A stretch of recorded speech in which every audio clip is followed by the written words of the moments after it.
Hello everybody, Marty the Off-Grid Gecko here, and I am getting ready. I wasn't planning on moving these guys just yet, and I just watered them, so they're starting to kind of keel over a little bit, because they don't, after you water them, they'll tend to droop a little bit, but then they spring back up. And learned that doing microgreens for so long, so it doesn't bother me that they're drooping. But one thing I did do is I went ahead and pulled one out earlier just to take a look, mainly so I could try to eat it. And I found out that cucumbers and squash don't make good microgreens, so don't grow those for salads. I just went ahead and bought a couple of these Jiffy Tray things for $5, and so I've got plenty of little 6-packs to put these guys in. Basically want to start separating them before their roots start intertwining, and just get something into trays. The only downside about this is, instead of just paying for the little 6-pack trays, you're actually paying for like a whole kit. So you get a flimsy little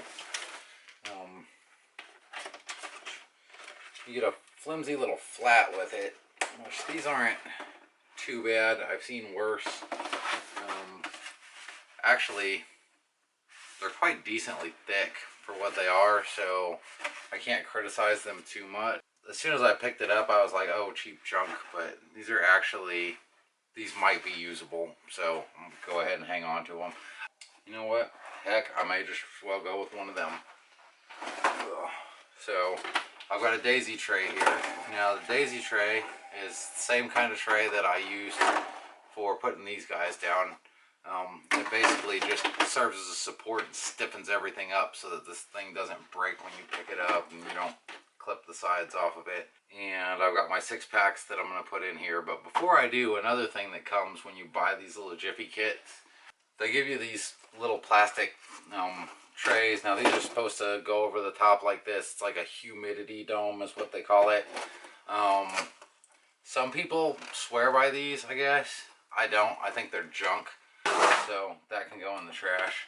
I don't really use them for anything. I keep them around just in case I need a piece of plastic for something, but for the most part, I've gotten completely away from the humidity tray nonsense, because you don't really need it. I mean, I'm in a house with a wood-burning stove, and these guys obviously have enough humidity that they went ahead and sprouted. The seed is in soil, so it's surrounded by moisture, whether there's moisture in the air or not. And when they pop up, they don't need to be soaking wet or they're going to get mold. So I've completely done away with the little greenhouse idea. I'll just take a couple of these things and slide them in here. So what I'm going to do is, very carefully and delicately, I'm just going to start on the end here, because I don't want to, I've got some better plants toward the middle. I just want to kind of pluck these guys out of the soil and let you see here. They've started getting a lot of roots on them already, like lots of roots. And we just take these guys out of here and we drop them in over here, pretty much. That's the process. Now, they don't come with all the soil they might need. Actually, these are coming up pretty well. So aside from a couple sticks, I've got my little plant there, and just stuff him down in that seed tray. Ba-doop, ba-doop, and he's ready to go. This is pretty easy, I mean, to just pluck these things out.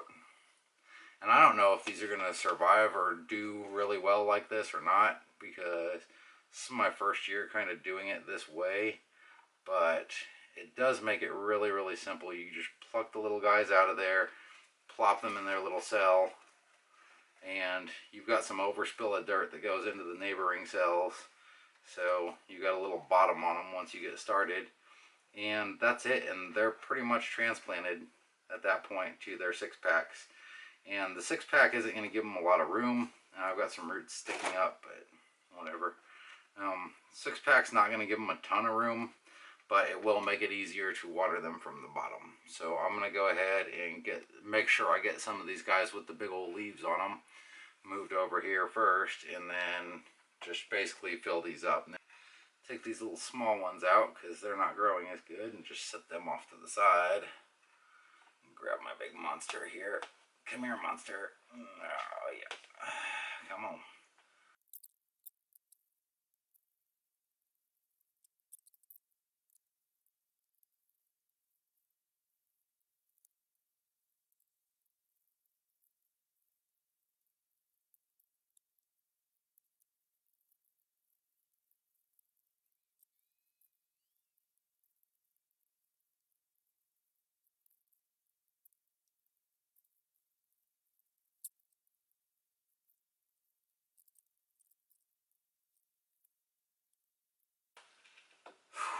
Okay, so that's 36 butternut squashes that have been transplanted. I've still got some more to go, and I told myself I'd go up to 54 of these guys. So I'm just going to go ahead and plant the last of these couple seed packs, or 6 packs, and then I'm going to bring some of my cucumbers over and do the same thing with them, and then I'll get back to you. Okay, I'm back, finally. So I got all these guys, most of these guys. There was a few underdeveloped seedlings that were just like starting to germinate in there. I just kind of tossed them out with the little weedy looking ones. So I got all these guys in here that I'm going to keep. I got 1, 2, 3, 4, 5, 6, 7 and a half 6-packs full of butternut squash, and then I've got 3 6-packs with my straight 8 cucumbers in them. So tons of butternut squash laying around everywhere. We didn't plant that many cucumbers, so but I may do some more later on. I don't know. And I might, this actually got me thinking, if this works out well, I may try to sell some 6-packs at the farmer's market maybe. So for other stuff like tomatoes and stuff, I don't think I'd sell a 6-pack of squash or cucumber unless somebody really wanted it, because these guys are notoriously difficult to grow from transplants, supposedly. I've never had a problem with it. Like last year, yeah, the ones that go in the ground are definitely easier, but I could start some of my plants from transplants and they did just fine. But anyways, so on storage and care for these guys, oh no, I just turned my stove on and now I'm going to put a thing on it. Alright, so as far as care and concern and all this wonderful stuff, these are like, let me stop messing around with this log, clean some of this garbage off. And now I can basically, I've got all the little dead seedlings out of that tray. I'm probably just going to cover it with a little bit more dirt and go ahead and plant some more stuff in there and get it growing. But for now, what we want to talk about is care for these guys. Now, I did this at night kind of on purpose, and partially because that's the only time that I have. But you don't want to put these guys right out in direct sunlight, definitely, or right back under the grow light. Like, they need to rest for a little while after they're transplanted. So the first thing I'm going to do is put some water in here, and it's probably going to take a lot of water. So fast forward.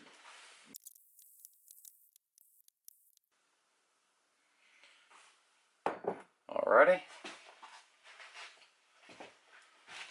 So that took about 10 cups of water.